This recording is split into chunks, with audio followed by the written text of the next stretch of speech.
त्वदीय पाद पंकजम नमामि देवी नर्मदे, नमामि देवी नर्मदे, नमामि देवी नर्मदे, नर्मदे हर। ओम श्री गणेशाय नमः। ओम श्री परमात्मने नमः।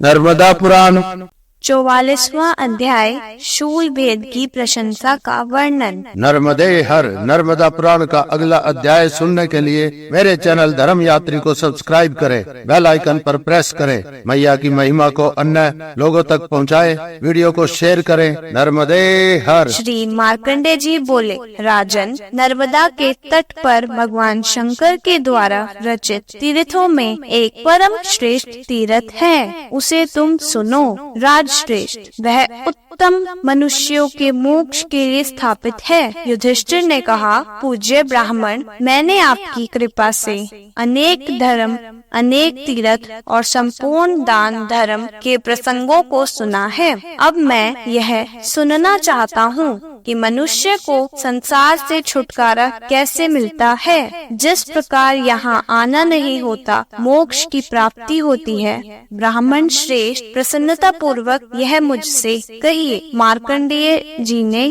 कहा, तुम एकाग्रचित होकर परम पवित्र तीर्थ की महिमा सुनो, जिसका प्रभाव सुन लेने पर मनुष्य साल भर के पापों से छूट जाता है। मनुष्य उस तीर्थ के महात्म्य के श्रवण से वाणी, मन और शरीर के सब पापों से विशेष रूप से मुक्त हो जाता है। राजन, वह 5 कोसों में परिमिति है। पापात्मा प्राणियों को भी भोग और मोक्ष देने वाला दिव्य तीर्थ है। नर्मदा के दक्षिण तट पर भृगु नामक पर्वत है। उस भृगु पर्वत के शिखर पर भगवान शंकर ने वह तीर्थ स्थापित किया है। राजन, तीनों लोकों में वह शूल भेद के नाम से प्रसिद्ध है। तीर्थ के चारों ओर वहाँ जो वृक्ष हैं, वे भी गिरकर शिव के वचनों के अनुसार शिव लोक में जाते हैं, इसमें संशय नहीं। वहाँ भूमि में जो पक्षी व जीव मरते हैं, वे उत्तम लोक को पाते हैं। पाताल में भोगवती नामक जो गंगा निकली है, वही सब पापों का विनाश करने वाली दूसरी वहाँ शूल भेद से निकली है। जो वह पुण्यदायिनी गिरवाण नाम वाली दूसरी महानदी, जहाँ शंकर जी ने पृथ्वी का भेदन किया है, उस कुंड के बीच में गिरी है। प्रिय युधिष्ठिर, पहले श्री शंकर से सरस्वती नदी उत्पन्न होकर बड़े से बड़े पापों से छुड़ाने वाली हे राजन, वह भी वहाँ गिरी है। प्रभामयी नर्मदा के साथ मिली है, जहाँ गिरवाण नामक शिला है।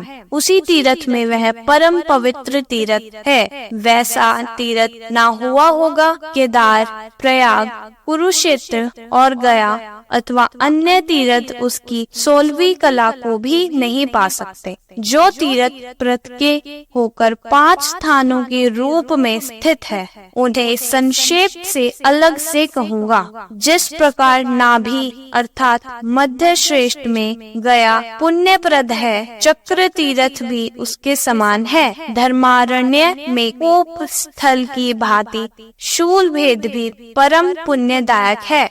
जैसे गया शीर और देवशिला पुण्यप्रद है, जैसे पुष्कर क्षेत्र और मार्कंडेय कुंड कहा जाता है, वहाँ पितृगणों के निमित्त दिया गया पिंडदान और तर्पण अक्षय होता है। जो मनुष्य वहाँ श्राद्ध करता है और नित्य ही जल पीता है, वह सब पापों से वैसे ही छूट जाता है, जिस प्रकार केचुली से सर्प, पाखंड, क्रोध से रहित श्रेष्ठ सुपात्र ब्राह्मणों की पूजा करें। भगवान गणेश को पूजित देखकर 13 दिनों वाला दान 13 गुना होता है। सब विघ्न नष्ट हो जाते हैं। कंबल क्षेत्रपाल को देखकर मनुष्य परम भक्ति से भगवान श्री शंकर की पूजा करे। भगवान शंकर के पूर्व भाग में बड़ी श्रद्धा से भगवती पार्वती की पूजा करे।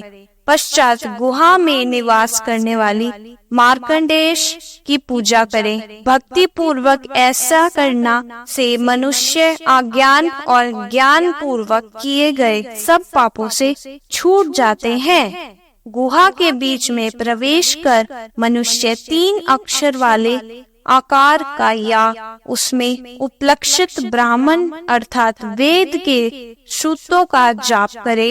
इस नील पर्वत से उत्पन्न नदी पर्वत को वह ठंडे अंश से पा लेता है। वहाँ त्रिनर अर्थात तीनों देवी आदित्य गणों और मरुद गणों के साथ सदैव निवास करते हैं। वहाँ सर्वश्रेष्ठ कोटि लिंग नामक स्थान भी सब देवों से युक्त है। जिस प्रकार संपूर्ण नदी नद समुद्र में विलीन हो जाते हैं, उसी प्रकार शूल भेद के दर्शन से समस्त पाप नष्ट हो जाते हैं। राजन, वहाँ आज भी यह प्रतीत होती है कि स्थान के संबंध से लिंग के बीच में चिंगारियां सी निकलती हैं, और दूसरा अनुभव यह होता है कि तैल के बिंदु फैलते ही इस प्रकार शूल भेद के अभाव में से यह प्रत्यक्ष होता है। जो पुरुष नित्य ही तीनों समय शूल भेद का स्मरण करता है, राजन, वह पुरुष बाहर भीतर दोनों प्रकार से प्रत्यक्ष शुद्ध हो जाता है। देवों के भी पूछने पर मैंने इसका कथन किसी से नहीं किया। मैंने सदा इसे अत्यंत गोपनीय छिपाने योग्य रखा। यह सब पापों का नाशक, पुण्यदायक और सब दोषों का नष्ट करने वाला अतीव उत्तम है। राजन, यह तीर्थ सर्व तीर्थ में है, जिसका प्रभाव सुनकर मनुष्य सब पापों से छूट जाता है। प्रिय युधिष्ठिर, मैंने तुमसे शूल भेद की महिमा संक्षेप से कही है। जो मनुष्य प्रेम से इसे सुनता है, वह भी सब पापों से मुक्त हो जाता है। 44वां अध्याय अति श्री 45वां अध्याय शूल भेद के कथन में अंध की प्रशंसा का वर्णन। श्री मार्कंडेय जी बोले, ऋषि देवों के समागम में राजा उत्तानपाद ने इसी प्रश्न को श्री शंकर से पूछा था। उन्होंने पूछा, यह तीर्थ बड़े पुण्यों का देने वाला श्रेष्ठ और सर्वदेव रूप सुना है। हे सुखकारी शंकर, यह स्थान अत्यंत छिपा हुआ है, यह देखा और सुना भी नहीं जाता। शूल भेद कैसे हुआ? पहले इसे किसने उत्पन्न किया? भगवान, मुझसे इस तीर्थ का महात्म्य आप विस्तार से कहें। श्री शंकर ने कहा, पहले एक महापराक्रमी बहुत बल से गवित दानव था। मनुष्य लोक में पराक्रम और शक्ति में उसके समान कोई नहीं था। यह ब्रह्म के पुत्र का पुत्र मदानंद नामक अंधक नाम वाला था। अकंटक राज्य करते हुए अपने स्थान में स्थित प्रसन्न और पुष्ट था। उसका देवगण भी तिरस्कार नहीं कर सकते थे। उसका भवन अग्निदेव के उद्यान के समान प्रकाशमान था। भारत तभी अंधक ने विचार किया, मैं शंकर को प्रसन्न करूं, जिससे वह मुझ पर दयालु हो जाए। उनसे मैं दिव्य वर मांगूंगा जो मेरे मन में है। यह निश्चय कर वह अंधक घर से अकेला निकल पड़ा। नर्मदा के तट पर पहुंचकर वह दानव तप में लगा। उसने बड़ा कठोर तप किया। तब वह दिव्य 1000 वर्ष तक निराहार ही रहा। पश्चात दोबारा 1000 वर्ष तक वह जल मात्र पीता रहा। तीसरे बार 1000 वर्ष पर्यंत केवल धूम पीकर फिर चौथे बार 1000 वर्ष तक वह योगाभ्यास में स्थित हुआ। इतना उग्र तप यहाँ किसी ने नहीं किया। भारत वंश श्रेष्ठ। जब वह हड्डी चमड़ा मात्र ही शेष रहा, तब उसके मस्तक से निकली धुएं की वर्तिका स्वर्ग को लांघकर कैलाश में स्थित हुई। तब भगवान शंकर के समीप में स्थित पार्वती उनसे बोली, मनुष्य लोक में यह कौन उग्र तप में स्थित हो रहा है? 4000 वर्ष बीत गए हैं, किसी ने ऐसा तप किया ना ऐसा तप किया ने देखा और सुना। नियमों से युक्त इस तपस्वी में हे देव तुम उपेक्षा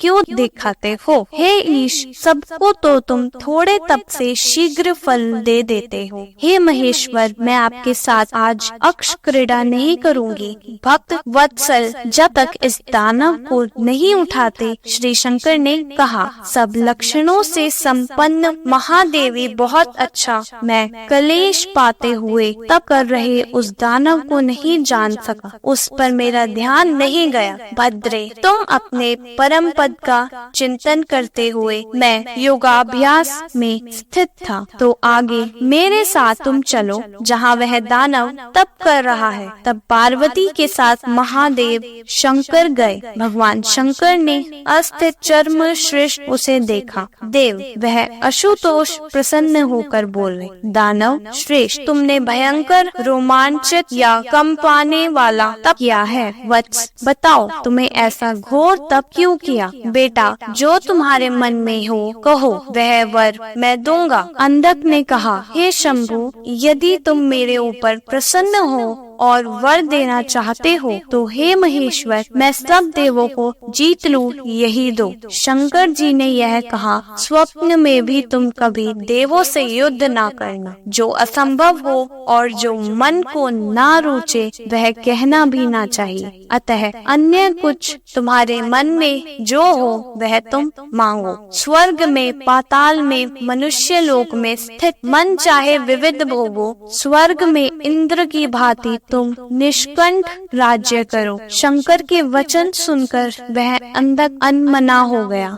मैंने व्यर्थ ही कष्ट उठाया, मैं कुछ ना सिद्ध कर पाया। लंबी सांस छोड़कर पृथ्वी में गिर गया। जड़ से कटे वृक्ष की भांति तब वह श्वास रहित निर्जीव सा हो गया। देवी ने उसे मूर्छित देखकर कहा, सदाशिव, यह जो मनोरथ करता है वही इसे दो। भक्तों की उपेक्षा करने से तुम्हारी अकीर्ति होगी। शंकर जी ने कहा, देवी, यदि मैं इसकी इच्छा अनुसार वर दूंगा तो वह विष्णु, ब्रह्मा और मुझे भी नहीं मानेगा। देवेश्वरी, उच्चता पाकर यह दूसरे देवों, असुरों का भी तिरस्कार करेगा। देवी ने कहा, भगवान, किसी भी उपाय से इसे उठाओ। विष्णु को छोड़कर तुम सब देवों को जीत लो, यह वर कहो। महादेव बोले, देवी, जो मेरे मन में है और जो तुमने भी कहा सो उस उपाय अच्छा है, इसे वही वर दूंगा। तब यह अमृत से रिक्त किए जाने पर उसी समय अवस्थ हो गया। फिर वह सब अवश्यों से शोभित होकर नया हो गया। तुम एकाग्रचित होकर मेरी बात सुनो, उत्तम वर ले लो। शंकर ने उससे कहा, विष्णु को छोड़कर और जो कुछ तुम्हें इष्ट हो वह तुम रूप में मैं तुम्हें दूंगा। तुम सब कार्यों में सफल होगे, तुम्हारा धर्म विपरीत न हो। असुर, तुम यदि यह उचित मानते हो तो तुम्हें यह वर देता हूँ। तुम विष्णु और मुझे छोड़कर सब देवों में विजयी होगे। अंधक बोला, अपने बल का उपयक्ष लेकर ऐसा ही हो। यह उसने कहा, हे शंकर, मैं अपने बल से विष्णु को छोड़कर सब को जीत लूं। निश्चय ही अब मैं कृतार्थ हो गया। ऐसा कहकर चरणों में गिर गया। तुम उमा के साथ उत्तम कैलाश की चोटी पर जाओ। भगवान शंकर उसे ऐसा वरदान देकर पार्वती के साथ नंदीश्वर पर चढ़कर वहां से अंतर्ध्यान हो गए। 45वां अध्याय इति श्री। नेक्स्ट वीडियो के लिए मेरे चैनल धर्म यात्री को सब्सक्राइब करें, बेल आइकन पर क्लिक करें, वीडियोस लाइक और शेयर करें, कमेंट्स करें।